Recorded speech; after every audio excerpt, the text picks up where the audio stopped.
Hello kids. सो इस video में हम चैप्टर नंबर 2 केमिस्ट्री का acid base in salt class 10 का कंप्लीट करने वाले हैं and this is line by line series. So without wasting much time let's get started.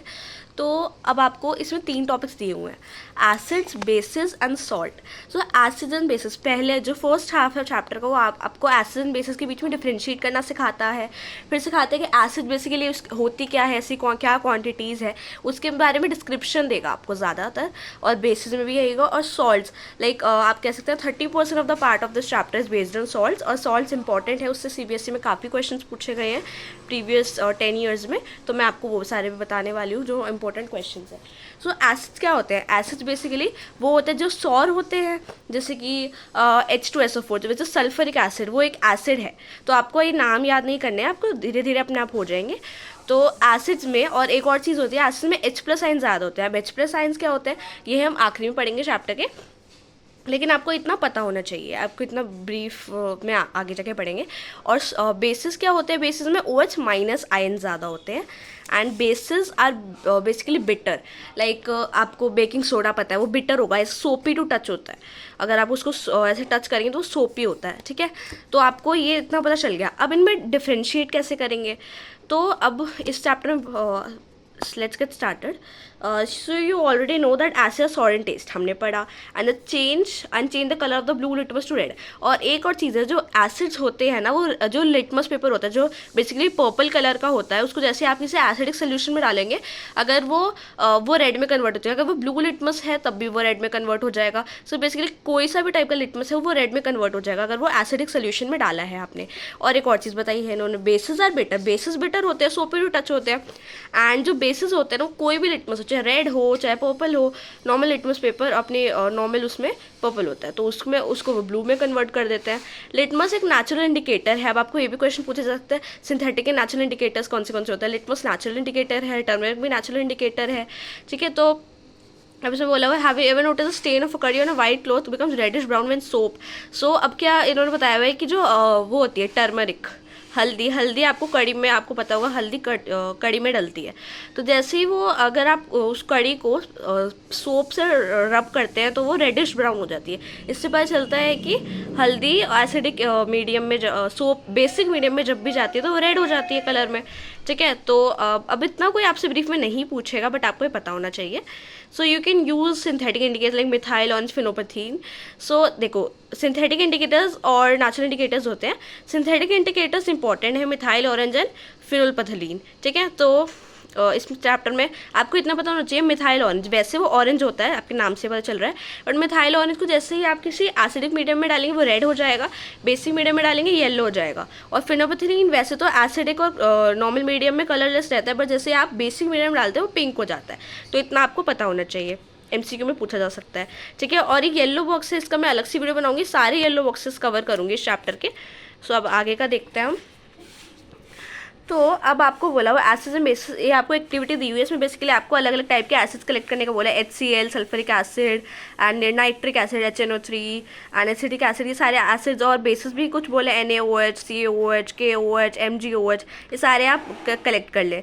अब इसमें आप वॉच क्लास में डालें एक एक करके, और इनको इंडिकेटर से टेस्ट करें कि ये और लाइक ये एसिड्स हैं या बेसिस है। तो ये बेसिकली आपको बोला हुआ है और ये आपको बताने को भी बोला हुआ है, ठीक है। इसी टेबल में आपको ऐसे बता देना है कि ये कौन से लिटमस पेपर का क्या कलर कर देता है, एसिड है बेस है, ठीक है, ऐसे करके। अब आपको ऑल्फैक्टरी इंडिकेटर्स के बारे में बताया हुआ है, तो मैं आपको एक बार बता देती हूँ। ऑल्फैक्टरी इंडिकेटर्स बेसिकली क्या होते हैं? देखो, इंडिकेटर्स जैसे जो ब्लाइंड पीपल होते हैं वो तो नहीं बता सकते एसिड क्या है बेस क्या है, तो उनके लिए कुछ इल्फैक्टरी इंडिकेटर्स बताए हैं जो वो सूंघ के बता सकते हैं कि वो एसिड है या बेस। फॉर एग्जांपल लाइक आप 3 चीज़ें ले लें, clove oil, vanilla essence and onions, ठीक है। तो अगर और आप इनको लाइक जो पेपर की स्ट्रिप्स होती हैं इन पे अच्छे से मसल के, जो भी लाइक आपको पेपर में ऐसे से थोड़े टाइम के लिए छोड़ देना है। अब उन पीसेस को अगर आप किसी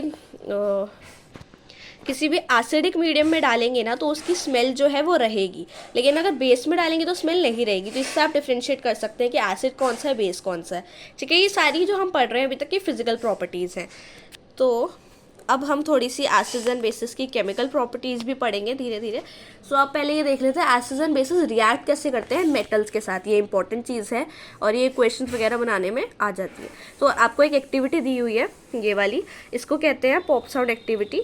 और इसमें क्या करना होता है, आपको एक टेस्ट ट्यूब लेनी है इस तरीके से, उसमें आपको हाइड्रोजन गैस मिलेगी, इवॉल्व होएगी। तो ये कैसे होगा, तो आपको सल्फ्यूरिक एसिड लेता है। सल्फ्यूरिक एसिड क्या होता है, H2SO4 और फिर जिंक ग्रैनुल्स लेने हैं Zn। तो Zn का जब आप H2SO4 से रिएक्शन करवाएंगे तो आपको क्या मिलेगा, हाइड्रोजन के बबल्स मिलेंगे। मैं रिएक्शन लिख देती हूँ यहाँ पे, Zn plus H2SO4 gives you ZnSO4 zinc sulphur plus zinc sulphate plus hydrogen gas. तो ये आपकी इवॉल्व होती है। तो आप किसी भी केस में देखेंगे ना, जब भी एक एसिड या बेस किसी भी मेटल के साथ रिएक्ट करेगा तो वो हाइड्रोजन गैस ही देगा, ठीक है। तो ये आप एक्टिविटी देख सकते हैं, यहाँ पे इन्होंने सल्फ्यूरिक एसिड लिया था, जिंक ग्रैनुअल्स लिए थे और हाइड्रोजन गैस की इवॉल्व हुई, ठीक है। अब इसको टेस्ट कैसे किया हमने यहाँ पे एक डिलीवरी ट्यूब लगाई, सोप सोल्यूशन से ऐसे एक स्ट्रॉ सी लगा दी और फिर हमने उसके पास एक बर्निंग कैंडल आई है। बर्निंग कैंडल, ये जो बबल्स बन रहे थे ना सोप सोल्यूशन के ऊपर उठ के, ये बर्निंग कैंडल जैसे उसके पास आई तो ये बबल बर्स्ट हुआ। ये जो कैंडल थी वो भी जलनी बंद हो गई और ये बबल बर्स्ट हुआ विद अ पॉप साउंड। और इसी पॉप साउंड से हमें पता चल गया कि ये तो हाइड्रोजन गैस है। सो ये ही डिफ्रेंशिएट करने का तरीका होता है, ठीक है। नेक्स्ट पेज देखते हैं। तो इधर हमें पता चलता है कि ये वाला रिएक्शन इंपॉर्टेंट है, acid plus metal gives us salt plus hydrogen gas. अब एक और एक्टिविटी 2.4 इंपॉर्टेंट है।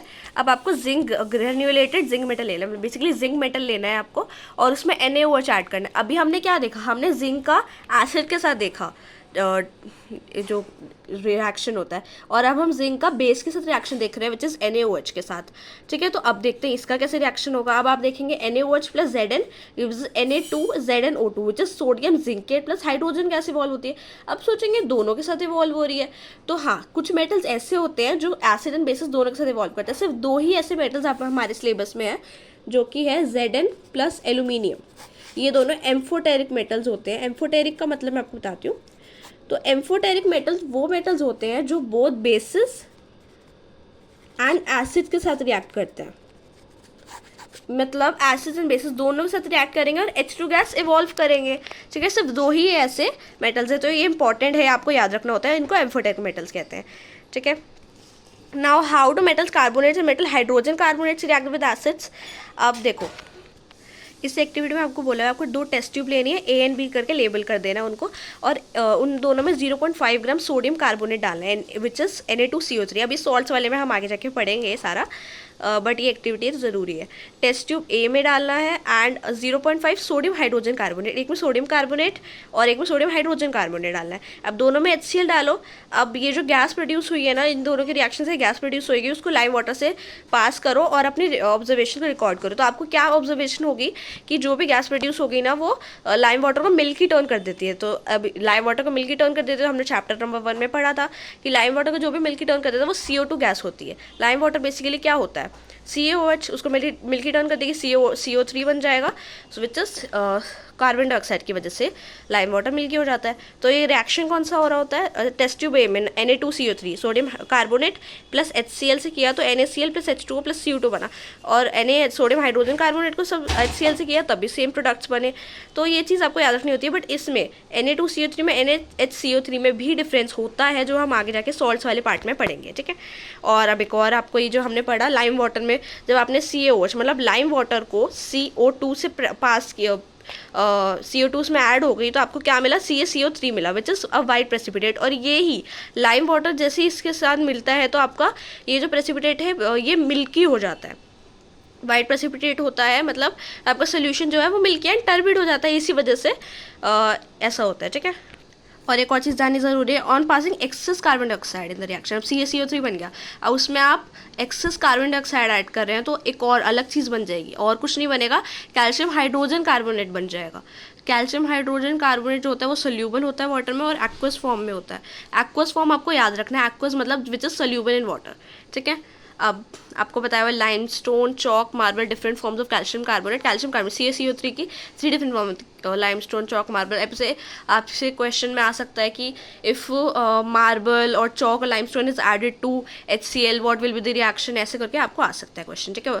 तो metal carbonate plus metal hydrogen carbonate plus acid, जब भी अब मेटल कार्बोनेट, कोई भी मेटल कार्बोनेट लेके CO3 ले लिया, उसका कार्बोनेट ले लिया मैंने कॉपर का, और उसको एसिड के साथ रिएक्ट करेंगे तो सॉल्ट मिलेगा मेरे को, कार्बन डाइऑक्साइड मिलेगी और पानी मिलेगा, ठीक है।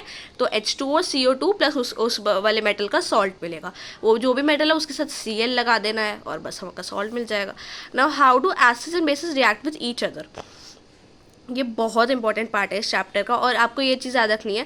एसिड्स जब भी मेटल्स के साथ या बेसिस जब भी मेटल के रिएक्ट करेंगे तो हाइड्रोजन गैस देंगे, और एसिड्स एंड बेसिस जब भी एक दूसरे के साथ रिएक्ट करेंगे ना तो वो पानी देंगे, H2O दे देंगे, ठीक है। वो ऑक्सीडाइज हो जाता है हाइड्रोजन गैस, तो उसको वो पानी देते हैं। और इस रिएक्शन को, जब भी कोई रिएक्शन पानी दे रहा है आपको, तो उसको न्यूट्रलाइजेशन रिएक्शन बोलते हैं। एसिड एंड बेसिस का reaction is basically neutralisation reaction, ठीक है। तो इसमें आपको 2 ml NaOH लेना है, मतलब बेस लेना है, और उसमें फिनोपेथिलीन सोल्यूशन ऐड करना है, ठीक है। अब कलर क्या होगा सोल्यूशन का, अगर आपने बेस में फिनोपेथिलीन ऐड किया है तो पिंक हो जाएगा। अब HCl ऐड करते जाओ ड्रॉप बाय ड्रॉप, आप देखो कि पिंक सोल्यूशन जो है वो धीरे धीरे फेड होएगा। अब मैं आपको इसी जो है एक्टिविटी का सार बता रही हूँ धीरे धीरे, ठीक है। Why the colour of phenolphthalein change after the addition of an acid, ये क्यों चेंज हो जाता है, क्योंकि जो फिनोपेथिलीन है slowly fades away, the colour of the pink colour of the phenolphthalein solution slowly fades away because the colour of the phenolphthalein is colourless in acid solution. अब आपने NaOH फिर से डाल दिया फिनोपेथिलीन में, तो पिंक कलर, अब इन्होंने बताया pink colour of the phenolphthalein reappear. ये क्यों हुआ है, because the pink colour of the phenolphthalein is due to the presence of NaOH, and ये आपका आंसर होगा, ठीक है। तो अब आपने इस एक्टिविटी में क्या देखा, NaOH plus NaCl plus H2O बना, तो ये एक न्यूट्रलाइजेशन रिएक्शन है। इन्होंने बताया reaction between acid and base to give salt and water is known as neutralization reaction. In general neutralization reaction can be written as base plus acid, जब भी react करेंगे तो आपका सॉल्ट प्लस वाटर देंगे, this is neutralization reaction, question आ सकता है। Now reaction metal oxides with acids, अब बेसिकली एसिड का अलग जो चैप्टर है वो बता रहे हैं। अब आपने कॉपर ऑक्साइड लिया, मेटल का ऑक्साइड लिया, मेटल ऑक्साइड, और उसमें एसिड, कोई भी एसिड डाल दो, हाइड्रोक्लोरिक HCl एसिड डाला है, HCl प्लस CuO किया जब इन्होंने, तो हमें क्या मिला, हमें मेटल का ऑक्साइड प्लस एसिड को रिएक्ट करेंगे तो हमें सॉल्ट प्लस वाटर मिलेगा। अब हम देखेंगे that the blue green solution colour of the solution copper oxide dissolves and the blue green solution due to the formation of copper chloride in the reaction. तो मतलब क्या होगा, जो भी कॉपर जो भी बनेगा आपका सॉल्ट, जो भी आपका सॉल्ट बनेगा ना, उसका सोल्यूशन जो कलर होगा वो ब्लू ग्रीन होगा, और ये इसीलिए होता है क्योंकि सॉल्ट जो है CuCl होता है, कॉपर क्लोराइड, ये इंपॉर्टेंट है। कॉपर क्लोराइड का कलर जो है वो जो ब्लू ग्रीन होता है, ठीक है, ये आएगा पेपर में। तो अब हम पढ़ने वाले हैं नॉन मेटल ऑक्साइड का रिएक्शन बेस के साथ। अभी मेटल ऑक्साइड का पढ़ा था और अब नॉन मेटल ऑक्साइड का पढ़ेंगे, ठीक है। तो कोई भी आपको नॉन मेटल ऑक्साइड ले लें, for example CO2, carbon dioxide gas है, वो एक नॉन मेटल ऑक्साइड है, कार्बन का ऑक्साइड है जो एक नॉन मेटल है, ठीक है। और उसको बेस के साथ रिएक्ट करेंगे CO2 प्लस NaOH, जब आप ये रिएक्ट करेंगे तो आपको भी इसमें सॉल्ट एंड पानी मिलेगा, जैसे हमने पिछले वाले रिएक्शन में देखा था। तो इस चीज़ से हमें पता चलता है, we conclude that non metallic oxides are basically acidic in nature, like carbon dioxide जो है वो एसिडिक इन नेचर होता है, और CO जो है वो बेसिक इन नेचर होता है, तभी तो वो पानी दे रहा है हमको एसिड के साथ रिएक्ट करके, ठीक है। और अब ये कुछ इंटेक्स क्वेश्चन है, इनका मैं सेपरेटली वीडियो बनाऊंगी, और अब आगे देखते हैं। What do all acids on basis have in common, अब ये चीज़ इंपॉर्टेंट है, इनमें कॉमन क्या होता है, basically acids and bases both are electrolytes, means they both conduct electricity. अगर आप एक वो बनाएंगे पूरा सोल्यूशन और उसके थ्रू आप लाइक एक बेस के थ्रू इलेक्ट्रिसिटी पास करवा रहे हैं, तो वो एक कंडक्टर है इलेक्ट्रिसिटी का, और एसिड भी है, तो ये चीज़ इनमें कॉमन है, ठीक है। अब आपको एक चीज़ जाननी ज़रूरी है कि जो एसिड होते हैं उनमें H+ आयंस होते हैं ज़्यादा क्वांटिटी में, और बेसिस में OH- आयंस होते हैं ज़्यादा क्वांटिटी में। हालांकि ये बात भी सच है कि ऐसा नहीं है कि एसिड में OH- आयंस बिल्कुल भी नहीं होते, OH- आयंस होते हैं बट कम होते हैं एज कंपैरिजन विद बेसिस, ठीक है। तो अब आपको एक एक्टिविटी बताई हुई है कि आपको ग्लूकोज लेना है, अल्कोहल लेना है, HCl लेना है, सल्फ्यूरिक एसिड लेना है। अब आपको एक पूरा ये सेटअप तैयार करना है, जिसमें 2 कॉर्क आपको सेट करना है रबर स्टॉपर के ऊपर एक बीकर में, ठीक है। और ये सोल्यूशन किस चीज़ का है, ये HCl सोल्यूशन, ठीक है। अब आप वन बाय वन टेस्ट करेंगे तो HCl सोल्यूशन में आप क्या देखेंगे कि जो बल्ब है यहाँ पे इन्हें बल्ब लगाइए, ये बल्ब ग्लो करेगी, मीन्स HCl एक कंडक्टर है इलेक्ट्रिसिटी का। सल्फरिक एसिड डालेंगे उसमें भी ग्लो करेगी, बट जैसे ही आप ग्लूकोज या अल्कोहल डालेंगे ना तब ये बल्ब ग्लो नहीं करेगी। ऐसा क्यों? अब आप देखिए, अल्कोहल का फॉर्मूला होता है CH3COOH एंड ग्लूकोज का C6H12O6। अब दोनों में देखेंगे दोनों में हाइड्रोजन है, लेकिन फिर भी क्यों नहीं कंडक्ट करे इलेक्ट्रिसिटी? ऐसा इसलिए है क्योंकि glucose alcohol do not dissociate into H+ ions.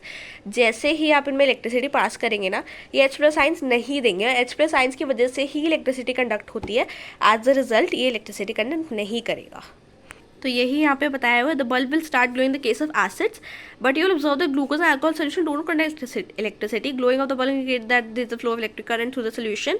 Glowing of the bulb ये क्या बताता है कि ये फ्लो हो रहा है electric current through the solution and electric current is carried through the acid solution bye ions. इसका मतलब आयंस है सल्फ्यूरिक एसिड HCl में, बट अल्कोहल सोल्यूशन में और ग्लूकोज सोल्यूशन में नहीं है। Acids contain H+ ions and cation anion HCl minus in HCl NO3। वैसे आपको एग्जाम्पल दिया हुआ है कि अनायन केटायन क्या है, ठीक है। आपको ये बेसिकली इतना पार्ट नहीं आएगा बट आपको पढ़ना ज़रूरी है। Since the cation present in acid H+ this suggest acid produce hydrogen ions.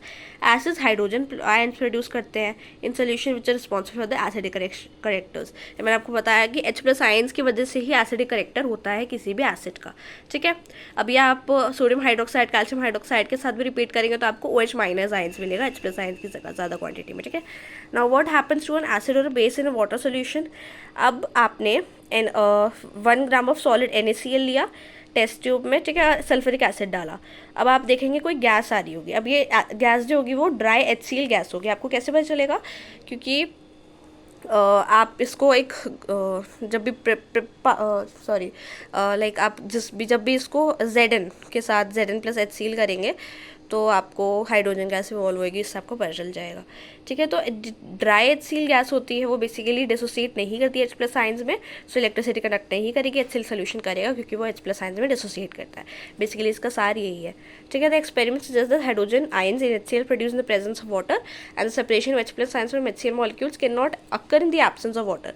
जब पानी नहीं है तो H+ आयंस की सेपरेशन नहीं होगी HCl मॉलिक्यूल से and that is why electricity will not be conducted. Hydrogen ions के नॉट एग्जिस्ट अलोन, तो वो हाइड्रोनियम आयंस के फॉर्म में, लाइक H आयंस जो होते हैं वो अलोन नहीं एग्जिस्ट कर सकते क्योंकि वो बहुत रिएक्टिव होते हैं, तो वो H3O+ आयंस के साथ एग्जिस्ट करते हैं, ठीक है। वो स्टेबल नहीं होते, that's why. Now we have seen that acids give H3O+ और H+ ions in water. Let us see what happens when a base is dissolved in water. अब हम बेस की कहानी देखते हैं। तो NaOH बेसिकली सोडियम हाइड्रोक्साइड को जब भी आप डिजोल्व करेंगे पानी में तो Na और OH- अलग हो जाएंगे। जैसे HCl में H और Cl- अलग हो जाता था, वैसे ही NaOH में Na और OH- अलग हो जाते हैं, तो वो H+ आयंस देता है, ये OH- आयंस देता है, ठीक है। सिमिलरली और मेटल्स और बताए हुए हैं उन्हें बेसिस। KOH को अलग करोगे K+OH- आयन देंगे, MgOH को करोगे तो Mg+OH- आयन मिलेंगे हमें, ठीक है। अब आगे आता है ना, as we have identified that all acids produce H+ ions and all bases generate OH- ions, we can view the neutralisation reaction as follow which is acid plus bases salt plus water. ये आपको बताया हुआ है, ठीक है। अब next topic है हमारा विच इज़ वार्निंग साइंस। तो अगर अब आपको एक चीज़ पता होनी चाहिए कि जैसे आप एक बीकर है तो आप उसमें एसिड डाल रहे हैं पानी में, तो जब भी आप एसिड में पानी डालें तो आपको धीरे धीरे कंटिन्यूसली स्टीरिंग के साथ पानी डालना है। और आपको ऐसा कभी भी नहीं करना है कि आप किसी एसिड में पानी डाल रहे हैं। एसिड में पानी डालेंगे बहुत ज़्यादा हीट जो है प्रोड्यूस होती है और वो मिक्सचर आपके कपड़ों में स्प्लैश भी कर सकता है और आपका हाथ या पैर कुछ भी जल सकता है, ठीक है। तो आपको ये पता होना चाहिए कि acids are generally added to water and not water to acids, as this process is highly exothermic process and a lot of heat is generated in this and that's why it's done, ठीक है। पढ़ लेते हैं। the process of dissolving an acid or a base in water is highly exothermic one. Care must be taken when mixing concentrated nitric acid, HCl या sulfuric acid with water. The acid must be always added slowly with water with constant stirring. If water is added to concentrated acid, it may cause the mixture to splash and cause burns. The glass container may also break due to excessive local heating. Look out for the warning sign. आपको warning sign देखना होता है इसमें and आपको पता चल जाएगा क्योंकि वो एक कैसे उसको ऐड करना चाहिए।